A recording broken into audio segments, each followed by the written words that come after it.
এজবাস্টনে ভারতের প্রথম ক্যাপ্টেন শুভমান গিল ২৫ বছর বয়সী টেস্ট ম্যাচ জয়লাভ করে। ভারতীয় প্রথমে ব্যাটিং করে ৫৮৭ রান করে দলের পক্ষে ক্যাপ্টেন শুভমান গিল করেন ২৬৯ এবং রবীন্দ্র জাদেজা করেন ৬৯ রান। ইংল্যান্ডের পক্ষে শোয়েব বাশার ৩টি উইকেট লাভ করেন। জবাবে ইংল্যান্ড প্রথম ইনিংসে ৪০৭ রান করে দলের পক্ষে জেমস স্মিথ ১৮৪ এবং হ্যারি ব্রুক ১৫৮ রান করেন। ইন্ডিয়ার পক্ষে মোহাম্মদ সিরাজ ৭০ রানে ৬টি উইকেট লাভ করেন এবং আকাশদীপ ৪টি উইকেট লাভ করেন। ফলে ইন্ডিয়া দ্বিতীয় ইনিংসে ৪৮৭ রান করে ডিক্লেয়ার ঘোষণা করে। দলের পক্ষে শুভমান গিল ১৬১ এবং রবীন্দ্র জাদেজা ৬৯ রান করেন। ইংল্যান্ডের পক্ষে জস টনিক্স ২টি উইকেট লাভ করেন।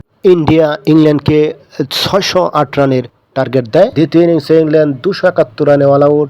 দলের পক্ষে জেমস স্মিথ ৮৮ রান করেন। ইন্ডিয়ার পক্ষে আকাশদীপ ৯৯ রানে ৬৬ উইকেট লাভ করেন।